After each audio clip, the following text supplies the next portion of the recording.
Aparelhamento. Hoje a gente vai falar de aparelhamento. Não, aparelhamento não é aquilo que o Molon fez na boca no ano passado. Não precisava de aparelho, Molon. Pra quê? Já tá gato.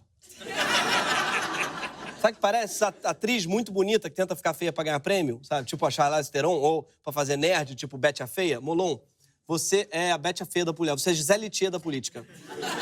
Vocês não têm lugar de fala pra interpretar gente feia. Tanto ator feio desempregado por aí, tá? Enquanto o ator baixinho, né? Ficando calvo. Eu fico muito chateado quando um ator bonito tenta roubar nossos papéis. Estamos de olho. Mas vamos lá. O aparelhamento que a gente vai falar aqui é outro. Segundo o Ruais, o aparelhamento é tomada de controle de órgãos ou setores da administração pública por representantes de grupo de interesses corporativos ou partidários mediante a ocupação de postos estratégicos das organizações do Estado, de modo a colocá-las a serviço dos interesses do grupo. Ou seja, amigo é coisa para se guardar. Em pontos estratégicos das organizações do Estado, de modo a colocar a serviço dos interesses do grupo. Foi justamente isso que Bolsonaro jurou que não ia fazer. Não aceitar indicações políticas para todas as funções do Brasil. E nós tivemos o compromisso também de não aceitar indicações políticas, de modo que as indicações foram técnicas. Não teremos indicações políticas. Escolhi os nossos ministros por um critério técnico. Todos têm 100% de liberdade para escolher os seus subordinados. Eu queria saber o critério técnico que ele usou para indicar Damares. Assim, é uma pessoa que não passaria no psicotécnico. A ofensiva contra cargos políticos era apresentada por Bolsonaro como parte da sua estratégia para, aspas, acabar com o cocô no Brasil. Nós vamos acabar com o cocô no Brasil. O cocô é essa raça de corrupto e comunista.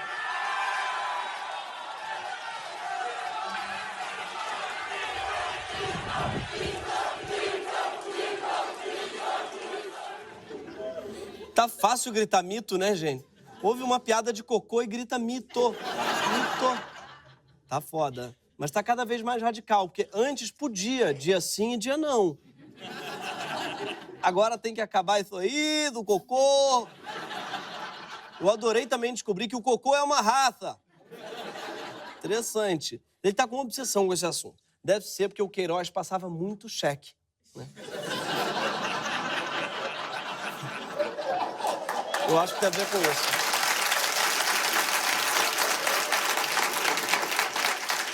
Mas tem uma solução para esse seu problema, tá? Do cheque. É só você procurar a ajuda de alguém mais técnico.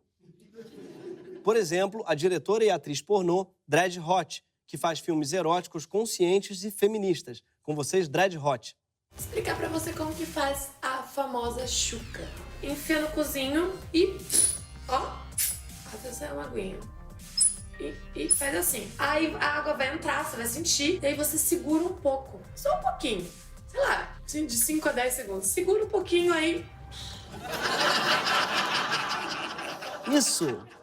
Entendeu, presidente? Faz que nem o Gilmar Mendes e solta. Você sabe que o país está completamente maluco quando um vídeo sobre chuca no YouTube é muito mais elegante do que um comício do presidente da República, né? Mas voltando, Bolsonaro não cumpriu com a sua promessa de acabar com o cocô, né, e de indicar pessoas para cargos apenas por critérios técnicos e dar total autonomia a elas. Assim que tomou posse, o ministro da Justiça, Sérgio Moro, escolheu a cientista política Ilona Zabó, que é uma das maiores especialistas em segurança pública do país, para assumir a suplência de uma das vagas do Conselho Nacional de Política Criminal. Só que Moro não teve a tal liberdade prometida para fazer essa nomeação. Ele teve que voltar atrás depois de uma ordem do presidente, que não gostou da escolha dele. Por quê? Porque os apoiadores dele consideraram a Ilona muito de esquerda. Moro é um ministro tão poderoso que não consegue indicar nem suplente para um cargo não remunerado no Conselho. Sendo que não é remunerado. E o Conselho, enfim, se fosse bom, era remunerado. Para o mesmo cargo de Ilona, né, Moro acabou indicando o delegado federal Wilson Damasio. famoso por ter justificado o abuso sexual de jovens por policiais, dizendo: "Não sei porque mulher gosta tanto de farda." Na mesma reportagem, ele ainda disse que, para ela, é o máximo estar dando para um policial dentro da viatura. Então, o fetiche vai lá em cima. É coisa de doido. Realmente, deve ser uma coisa de doido. Não é só com mulher, não, que funciona, porque o Moro trocou um especialista por você. Só pode ter sido a farda. O Bolsonaro está aparelhando as universidades e institutos federais. Até agora, em 8 meses de gestão, seu governo já interveio em metade dos reitores nomeados. De 12, ele escolheu 6, como reitor da UFFS, Marcelo Rechtenwald. Marcelo é um pastor evangélico que se diz conservador, defensor da família e apoiador do PSL. No Facebook, até a eleição, ele se apresentava assim, aspas, "Só quero exalar o bom perfume de Cristo e viver intensamente a loucura do Evangelho."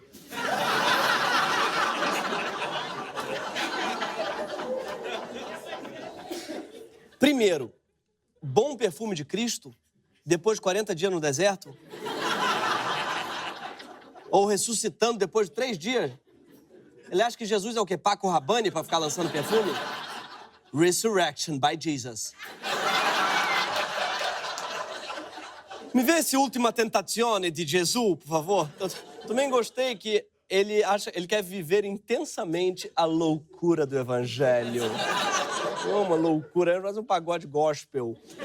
Loucura no Evangelho, acho que ele está falando do Apocalipse, aquela parte que tem ali que ele quer viver. Mas Marcelo, ele era professor da disciplina optativa Espiritualidade e Liderança, dentro do curso de administração. E ele tinha como referência um livro chamado Jesus Coach. Sim. Isso é blasfêmia. Tá? As pessoas falam do Porta dos Fundos, mas isso daí que é intolerância religiosa que tem que ser processado. Cadê o Marco Feliciano uma hora dela? Você, provavelmente lendo Jesus Coach. Imagina, Jesus Coach. Levanta-te, anda-te e abre-te uma startup-te. Não é porque tá morto que não pode levantar. Recentemente, Marcelo compartilhou essa denúncia. Como acreditar em aquecimento global com esse nível de aparelhamento na ciência? É totalmente impossível. A ciência virou um instrumento militante. Realmente, gente, é alarmante esse aparelhamento da ciência por cientistas. Isso não está certo, a opinião deles não é isenta. É totalmente comprometida com pesquisa e dados. Esse é um absurdo. Deve ser por isso, inclusive, que o presidente está desaparelhando a ciência e quase não tem mais aparelho, microscópio, telescópio, nada. Mas Bolsonaro não parou por aí. Ele também indicou o próprio filho, Eduardo Bolsonaro, para o cargo de embaixador nos Estados Unidos. Mesmo sem nenhuma experiência em diplomacia internacional, ou nacional, ou doméstica, mesmo sem saber falar bem inglês ou português, Eduardo é o favorito de Bolsonaro para ocupar o posto. Iniciativa que foi considerada nepotismo por um parecer de técnicos do Senado. E eu achei engraçado que teve um parecer de técnicos do Senado para dizer se isso é nepotismo. Olha, a gente estudou muito o caso e decidiu que filho é parente, sim. Filho é. Realmente, filho é. A indicação de Eduardo é rejeitada por 70% dos brasileiros. Essa é a guinada de carreira mais rejeitada pelo brasileiro desde que Suzana Vieira resolveu virar cantora. Cadê a letra, gente? Põe a letra aí pra ela, pô. Vai. Per amore, ai mai fatto niente solo. Per amore, quanto mi costa ser questa bugia. Desculpa se eu desafinei um pouquinho. Tá bom demais. Amo Suzana. Suzana pode tudo, eu sei, mas é um exemplo claro de Faustão aparelhando o Domingão. Jamais Suzana Vieira seria convidada para cantar segundo critérios técnicos. Já no INPE, Bolsonaro decidiu que o diretor do Instituto não deveria ter divulgado dados alarmantes de desmatamento da Amazônia, que são públicos antes da sua aprovação. Ricardo Galvão, o diretor, reafirmou a veracidade dos dados e ele o exonerou, substituindo por um militar. Bolsonaro enfia um militar em tudo quanto é lugar. Parece minha avó com minâncora. Também foi assim no Banco do Brasil. Ele não gostou do comercial que valorizava a diversidade brasileira, com jovens negros e gays na campanha, e mandou demitir o diretor do banco. Depois do PT, o inimigo agora é outro: a realidade. Mas, claro, o Bolsonaro não inventou o aparelhamento. Até porque ele dificilmente inventaria uma palavra de 6 sílabas. O loteamento de cargos públicos por gente poderosa é tão velho quanto o país. Getúlio Vargas distribuiu cartórios para todos os seus aliados. A ditadura aparelhou o Estado todo. A FHC tinha um engavetador-geral da República, que era o Geraldo Brindeiro. E o PT também aparelhou órgãos públicos. O exemplo mais grave talvez seja o do meu coração. Mentira. O das... Você aparelhou meu coração. Estou aparelhado. Enfim, o exemplo mais grave talvez seja o das agências reguladoras, como a Anatel e a ANS, que é a Agência Nacional de Saúde, que durante os governos petistas, quando faço denúncia do PT, tem que falar assim, os governos petistas, lulopetistas, foram dominadas, sério, as agências foram dominadas por representantes das mesmas empresas que elas deviam regular. Isso é um absurdo. A presidência da ANS chegou a ser ocupada por José Carlos Abraão, que era presidente da Confederação Nacional de Saúde, entidade que defende interesses dos laboratórios, hospitais e planos de saúde. Só que Lula e Dilma também contribuíram para desaparelhar o Estado, principalmente onde mais interessa, que não é nos cargos comissionados de ministérios e agências, mas nos órgãos responsáveis por investigar e, se for preciso, responsabilizar o próprio governo. É só lembrar que a lei anticorrupção foi criada na gestão petista. Segundo os próprios procuradores da Lava Jato, foram os governos do PT que permitiram o fortalecimento da Polícia Federal e do Ministério Público. E se você não acredita em mim, pensa o seguinte: se o PT realmente teve 13 anos para aparelhar totalmente o Estado, o STF, o Ministério Público, a Polícia Federal, como é que a Dilma sofreu um impeachment aprovado pelo STF, que em sua maioria foi indicado por governos do PT? Como é que a Polícia Federal teve liberdade para prender e investigar a cúpula do partido sem ter o seu comando trocado pelos presidentes? Como é que o Ministério Público teve liberdade para grampear o gabinete da presidente, mesmo fora do prazo, vazar para a imprensa e ficar tudo por isso mesmo? Aí, por que a Dilma apontou de novo o Rodrigo Janot como Procurador-Geral da República, mesmo depois de ele ter denunciado parte considerável da cúpula do PT? Então, porque desde 2003, todos os procuradores do país votam em quem deveria ocupar a PGR. A lista dos 3 mais votados, então, é entregue ao presidente da República, que faz a escolha. Durante os governos Lula e Dilma, o escolhido sempre foi o mais votado da lista tríplice. E, na vez de Dilma, essa pessoa era o Janot. Em 2017, o Michel Temer abriu um precedente ao nomear Raquel Dodge, que era a segunda da lista. Afinal, ele devia achar que é o vice que tem que assumir.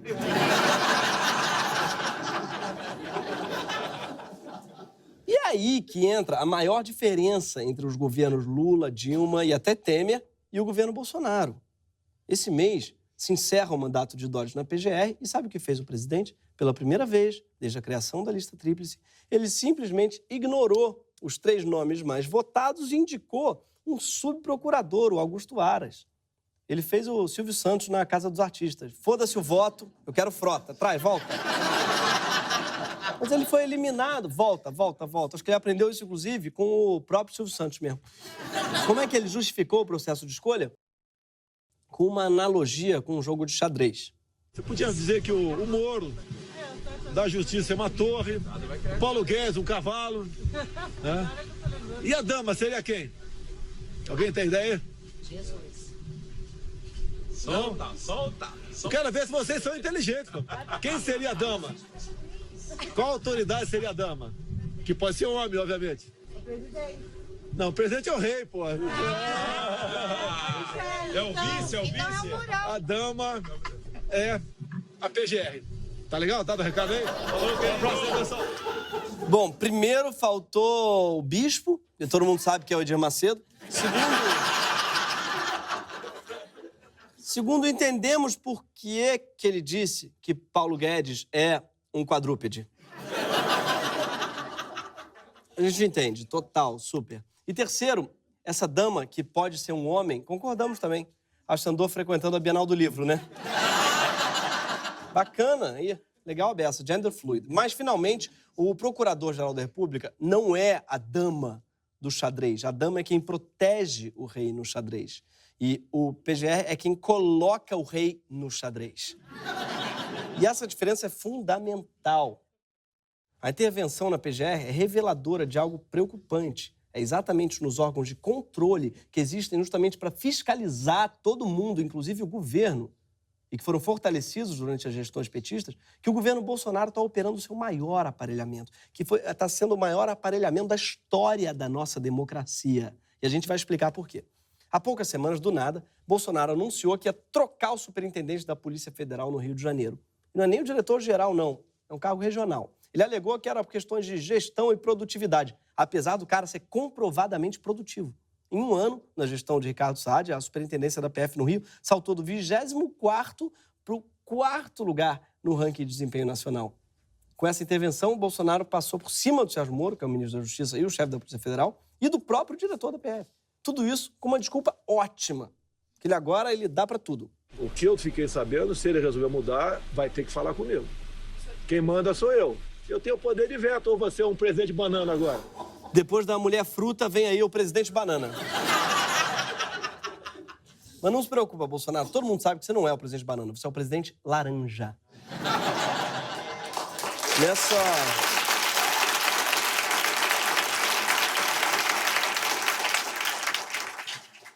Nessa mesma linha, Aécio teria sido o presidente jaca.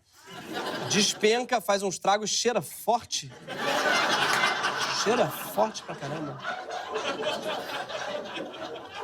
Já Molon seria um presidente manga. Vontade de chupar, mas o aparelho atrapalha um pouco. Desculpem. Acontece que a Polícia Federal é um órgão do Estado que precisa ter autonomia para investigar, inclusive, o próprio presidente da República. Obviamente, os policiais federais ficaram putos.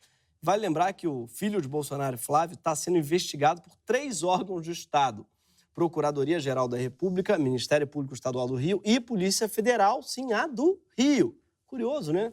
Flávio é investigado por ter tido aumento exponencial de patrimônio entre 2010 e 2017, tendo comprado 19 imóveis por quase 10 milhões de reais, cara. Sim, deve ter. O Jesus Coach, acho que abriu a cabeça dele. Foda, multiplicou os peixes ali, amigo. Muito bem, parabéns. Ele é investigado por lavagem de dinheiro, Caixa 2, organização criminosa, desvio de dinheiro e improbidade administrativa. E também tem o fato de que ele desmaiou no debate da prefeitura. Não que isso tenha a ver com alguma coisa aqui, é só um fato que eu gosto de lembrar sempre. E recentemente a Jandira, que estava presente, revelou que o seu desmaio foi acompanhado de outro fenômeno. Do Flávio Bolsonaro. Flávio. 2016. Foi 2016. Debate Ele passou mal, né? eu que segurei, eu e Carlos Osório, que estava do outro lado do debate. Nós seguramos para ele não cair, eu vi que ele ia cair. E eu segurei, pedi para interromper o debate, fui atendê-lo, mas o pai dele disse que comunista não tocava no filho dele. Os assessores podem, por favor, retirá-lo. A gente nunca E sabe. aí ele levou o filho embora, que o filho passou mal mesmo. Inclusive teve diarreia na hora, saiu de lá. Olha aí, Isso é um furo de É um filho reportagem. de reportagem. Saiu de lá todo...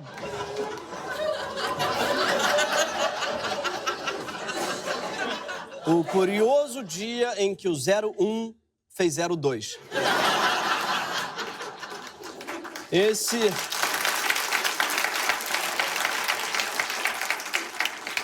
foi o prenúncio da Vaza Jato.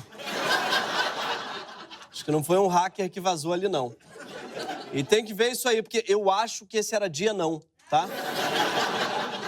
Mas acho sacanagem o programa ter dado esse furico de reportagem, né? É isso que eu chamo de imprensa marrom.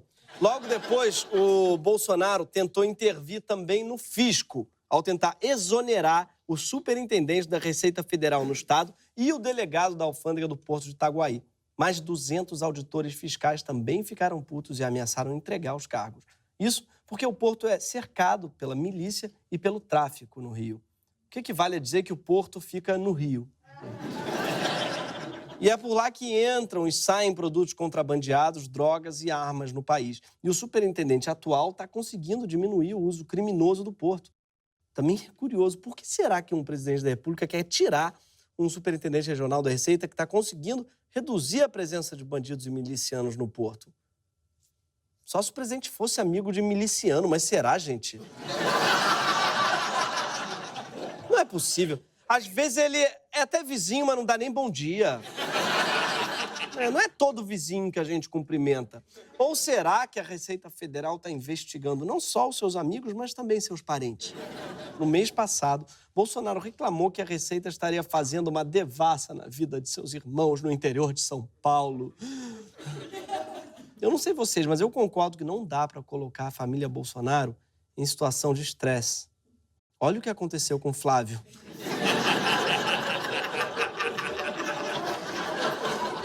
Entendeu? É foda, não pode pressionar eles não, gente. Deixa do jeito que tá?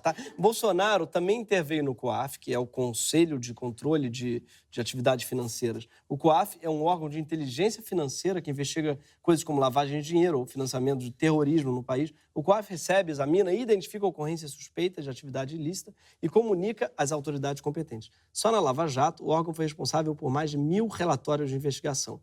Uma das primeiras medidas do presidente foi transferir o COAF para o Ministério da Justiça e exonerar o presidente do órgão para nomear um novo. Depois, Bolsonaro impôs uma espécie de censura aos servidores do COAF, impedindo-os, por decreto, de falar com a imprensa. Até que acabou com o órgão criando um novo, mas enfraquecido, abaixo do Ministério da Economia, com o nome de Unidade de Inteligência Financeira. Você vai achar que eu sou implicante, mas sabe por que isso é curioso? Primeiro, porque um órgão criado por Bolsonaro tem inteligência no nome. Segundo, porque foi um relatório do COAF quem apontou a movimentação suspeita das contas de Flávio Bolsonaro e seu ex-assessor Fabrício Queiroz. O Bolsonaro está tentando limpar a barra do filho. A barra da calça, no caso. Que deve ter chegado até lá já. Quando o Bolsonaro não aparelha órgãos de controle que podem investigá-lo, ele se vinga daqueles que ousam puni-lo por seus erros. No início do ano, o fiscal do Ibama, que o multou por pesca ilegal em 2012, foi exonerado. Olha ele contando a história da multa aqui. Nós estávamos em 6, uma embarcação. Nós avistamos em uma ilha, um bote, um motor, com 3 pessoas. Ninguém vai se identificar e tal. A gente já sabia quem era, mas eu precisava de qualificação da pessoa, né? Eu falei, meu senhor, isso aqui é uma área de proteção integral, isso aqui faz parte da Estação Ecológica de Tamoios. Nem a presença humana é permitida aqui. O senhor ainda está pescando e ele estava lá com containers desses pequenos de plástico. Ele disse que não ia sair e tal, e sacou um telefone celular. Ai, meu Deus, agora ele vai ligar para alguém. Está dando uma carteirada. E ele ligou para o então ministro da Pesca, o Luiz Sérgio. E ele foi embora, vociferando.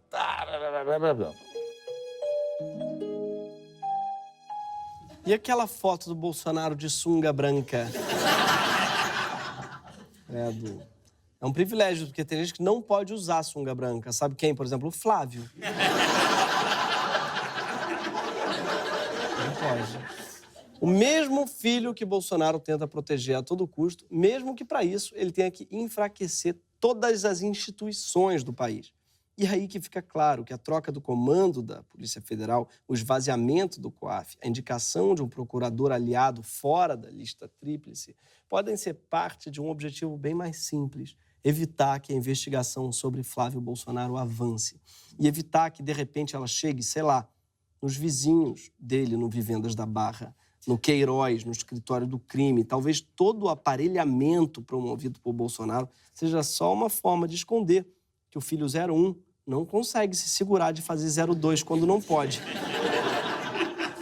E Bolsonaro está transformando todas as instituições que por anos tinham autonomia para investigar e controlar o governo numa espécie de fralda para o Flávio. O mesmo Flávio que limpava o choro na bandeira, agora está limpando a bunda. O Brasil virou uma grande Pampers Comfort Sec. Mas a gente não tem que segurar as merdas do Flávio, mesmo porque nem ele consegue. Tá na hora da gente começar um processo de limpeza. Por isso eu trouxe aqui uma pessoa especializada no assunto. Ninguém menos do que a maravilhosa Dread Hot em pessoa para explicar como fazer isso. Palmas para Dread Hot!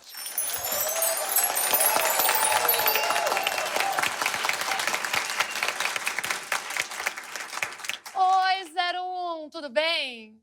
Tô aqui para explicar para você um método para evitar se sujar na frente de todo o país, obrigando o seu pai a te limpar com a Constituição Federal.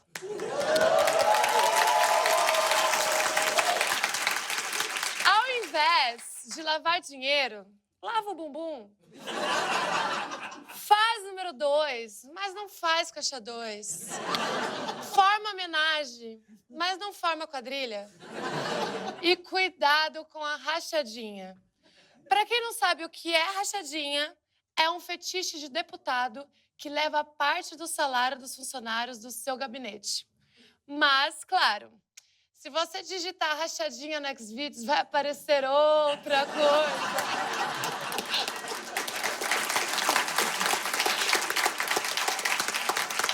A melhor maneira de não passar cheque, gente, é declarar tudo no seu imposto de renda. Agora, se você quiser mesmo acabar com o cocô, calma, não precisa enfiar nada no cozinho.